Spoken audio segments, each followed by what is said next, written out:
오늘 아침 우리 같이 묵상하면서 은혜 나누실 하나님의 말씀은 구약성경 출애굽기 1장 7절 말씀입니다. 이스라엘 자손은 생육하고 불어나 번성하고 매우 강하여 온 땅에 가득하게 되었더라. 아멘. 오늘은 예수님의 탄생을 기념하는 성탄절입니다. 그러나 기쁨의 성탄절이라기보다는 조금은 씁쓸한 성탄절 아침을 맞는 느낌입니다.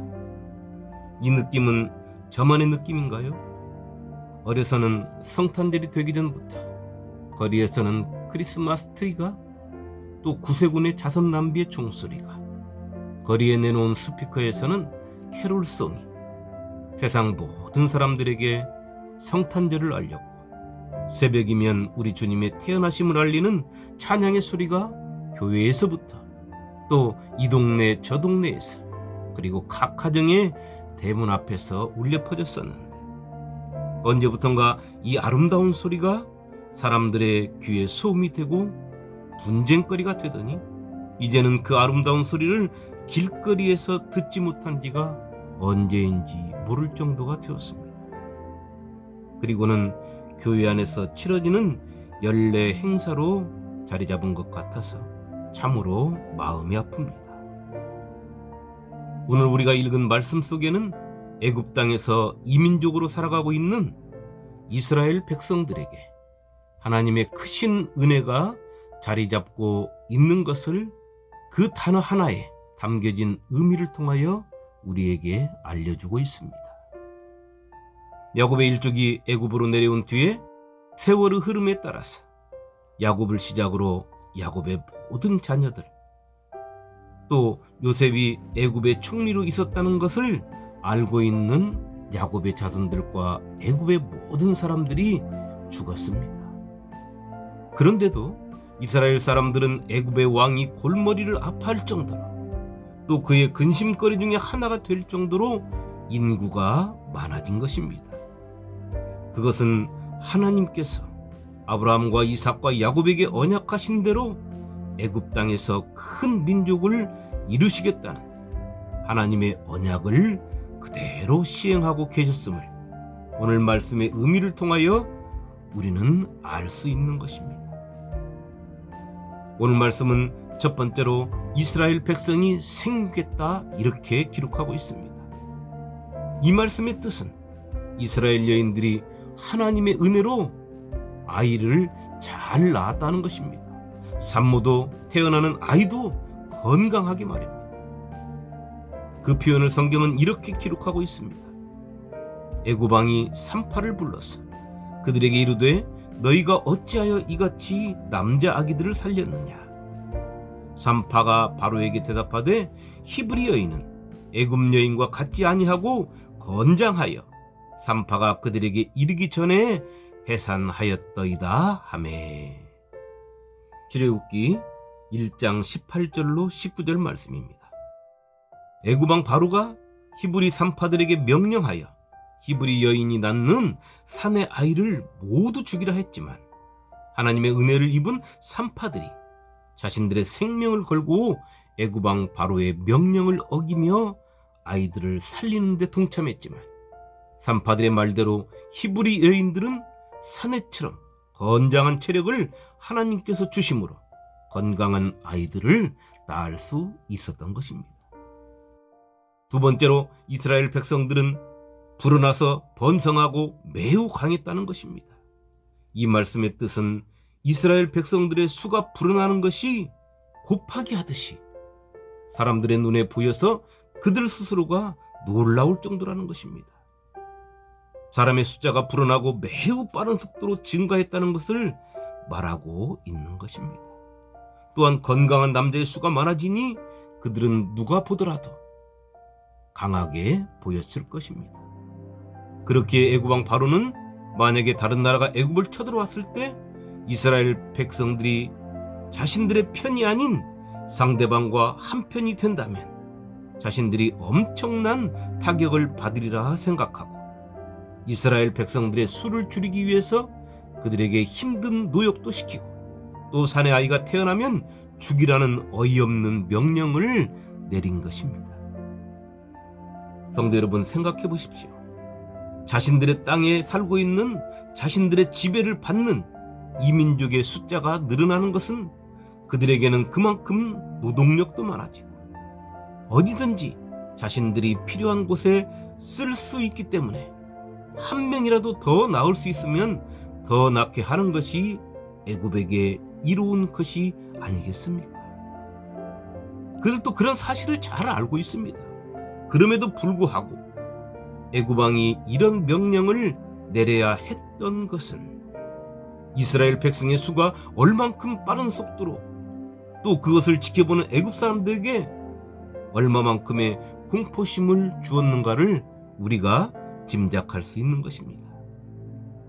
세 번째로, 이스라엘 백성들은 온 땅에 가득하게 되었다는 것입니다. 이 말씀은 우리에게 무엇을 암시하고 있습니까? 이스라엘 백성들이 온 땅에 가득 찼다 하는 것은 그들이 거주하던 고센 땅, 그 넓은 지역에 가득 찼음을 말하고 있는 것입니다. 다시 말해서 하나님께서 야곱의 일족 70명을 통하여 이스라엘 민족을 완성하셨다는 것을 말씀하고 있는 것입니다. 그리고 이제는 애굽을 떠날 때가 되었음을 우리에게 알려주고 있습니다. 이것은 곧 하나님께서 언약하신 말씀의 성취가 가까이 왔음을 우리에게 알려주는 것입니다. 여호와께서 아브라함에게 이르시되 너는 반드시 알라. 내 자손이 이방에서 객이 되어 그들을 섬기겠고 그들은 400년 동안 내 자손을 괴롭히리니 그들이 섬기는 나라를 내가 징벌할지며 그 후에 내 자손이 큰 재물을 이끌고 나오리라. 창세기 15장 13절로 14절 말씀입니다. 또 이 땅에 거류하면 내가 너와 함께 있어 내게 복을 주고 내가 이 모든 땅을 너와 내 자손에게 주리라. 내가 내 아버지 아브라함에게 맹세한 것을 이루어 내 자손을 하늘의 별과 같이 번성하게 하며 이 모든 땅을 내 자손에게 주리니 내 자손으로 말미암아 천한 만민이 복을 받으리라. 창세기 26장 3절로 4절 말씀입니다. 또 하나님이 이르시되 나는 하나님이라. 내 아버지의 하나님이니 애굽으로 내려가기를 두려워하지 말라. 내가 거기서 너로 큰 민족을 이루게 하리라. 창세기 46장 3절 말씀입니다.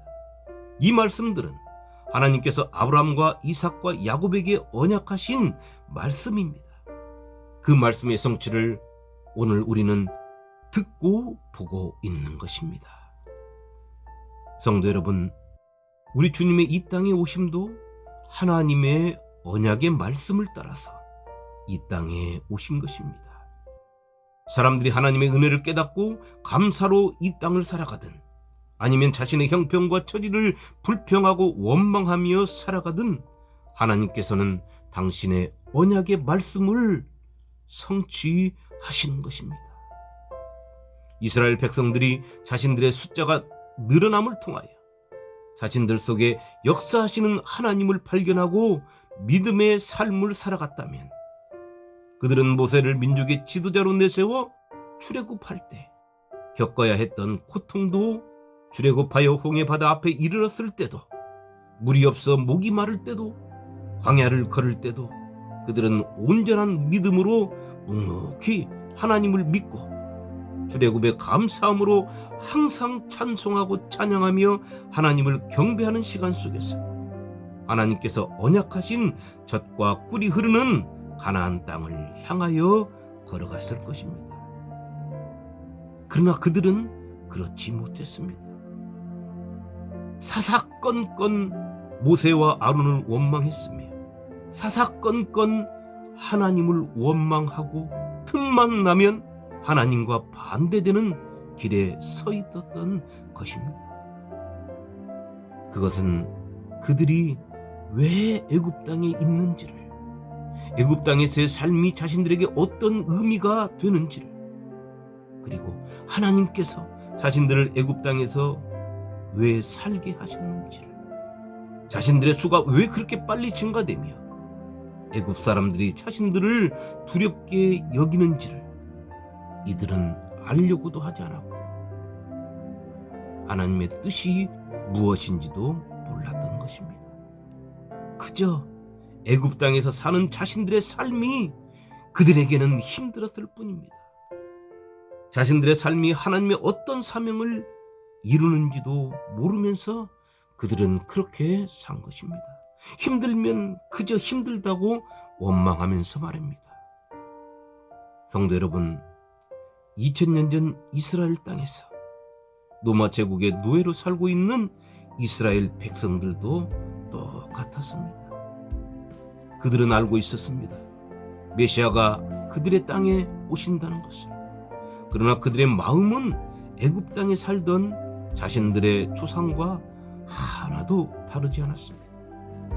그저 나라 잃은 노예의 삶, 힘들고 어려운 삶을 하나님께서 하루라도 빨리 메시아를 보내서 저 원수 같은 로마인들을 물리쳐 주시고 자신들을 구원하여 힘있는 나라, 힘있는 백성으로 살게 해줄 것만을 학수고대했던 것입니다. 하나님의 뜻은 팽개치고 말입니다.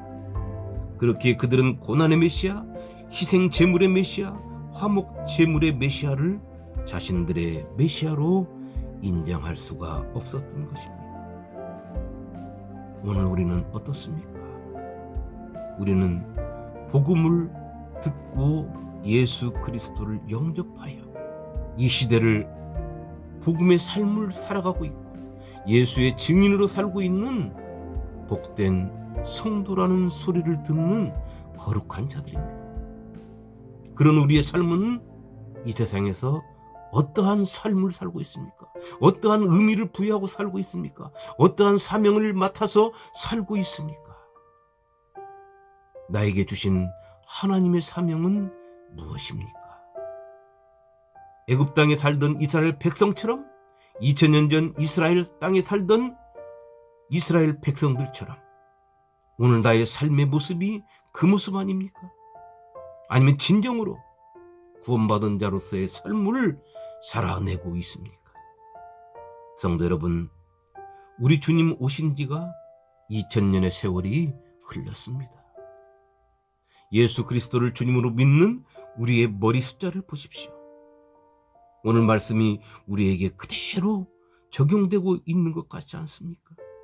하나님의 은혜로 하나님의 역사심을 따라서 예수를 주로 믿는 사람들의 숫자, 예수 그리스도 안에서 예수 그리스도의 보혈로 형제요 자매된 자들의 숫자가 이 지구상에서 세상 끝까지 이 지구의 온 구석구석에 꿈틀거리며 엄청난 속도로 증가해 있지 않습니까? 지구상의 모든 사람들이 두려워할 정도로 말입니다. 온 땅에 그리스도인들이 가득 찼습니다. 그런데 오늘 우리의 모습을 보면 애굽 땅의 이스라엘 사람들처럼 하나님의 뜻은 아무것도 모르는 사람들 같습니다. 2000년 전 이스라엘 백성들처럼 영광의 메시아만 주야장창 기다리는 사람들 같습니다. 하나님의 뜻은 안중에도 없이 말입니다. 이런 모습이 성탄절 아침에 저에게서 보입니다. 저에게 물었습니다. 무엇하고 있니? 성도 여러분, 무엇하고 있습니까? 성탄절 아침 오늘 우리 모두에게 전군 전사들의 소리가 들리기를 주님의 이름으로 축원합니다. 지극히 높은 곳에서는 하나님께 영광이요 땅에서는 하나님이 기뻐하신 사람들 중에 평화로다. 아멘. 참 좋으신 하나님 감사합니다. 우리 주님 이 땅에 오신 후로 지금 우리가 사는 이 시대 안에 예수를 주로 믿는 사람들이 이 땅에 가득히 채워지고 있습니다. 진정 우리가 이 땅에 사는 동안 아버지의 뜻을 바로 알게 하시고 그 뜻대로 바로 살게 하옵소서. 오늘 우리 주님의 탄생의 은혜가 연약한 육체를 가진 모든 이들에게 임하게 하시고 세상의 무거운 짐에 눌린 모든 이들에게 임하게 하옵소서. 또 하나님을 몰라 세상을 헤매며 방황하는 영혼들에게도 임하게 하여 주시옵시고 삶의 희망을 잃은 이들에게도 하나님의 음성이 들려지게 하옵소서. 온 누리에 하나님의 영광을 가득 채워 주시옵소서. 우리를 구원하신 예수님의 이름으로 기도합니다. 아멘.